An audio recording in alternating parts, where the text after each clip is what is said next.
Republican Party of today is not a party that reflects my views in terms of the Constitution. Former Republican Congresswoman Liz Cheney said Congress and the courts could fall short in their role as checks and balances if there is a second Trump presidency. Speaking at an event in Washington, D.C., Cheney reflected on the lessons from January 6 and criticized current Republican candidates, and others in the party, for failing to denounce Trump. Cheney, an outspoken critic of ex-President Donald Trump who co-chaired the congressional probe of the January 6, 2021 attack on the Capitol, said a new party could be the solution for those who no longer find a fit in the GOP. In media interviews, Cheney said she was considering running for president next year as a third-party conservative candidate or on a bipartisan ticket that would include both a Republican and a Democrat. What I think is the most conservative of conservative values, which is fidelity to the Constitution.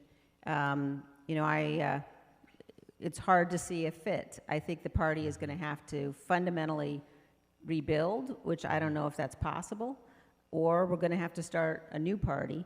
But starting a new party, in my view, is something that has to happen after 24, because it takes focus and attention away from beating Donald Trump, and that's what we have to do this year.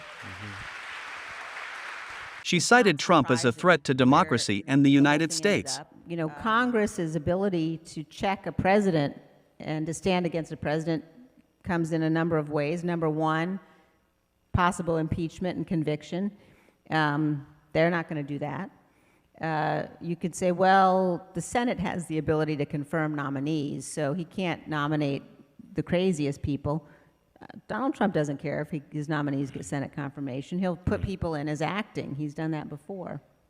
And so you can't count on Congress to be able to stop a second Trump presidency, just stop him if he were elected again. And then you look at the courts, and courts' authority, the orders of courts, really matter and mean something and have power because a president, a chief executive, enforces them. 57-year-old Liz Cheney, who lost her re-election bid in 2022 amid a tide of pro-Trump sentiment in her party, served as the top Republican on the House committee that investigated the Capitol attack by Trump supporters who wanted to overturn his election loss to Democrat Joe Biden.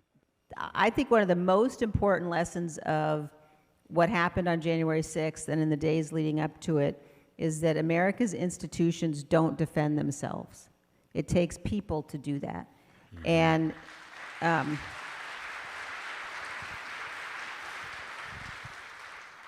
who we elect really matters. Reporting for NTV America from Washington, D.C.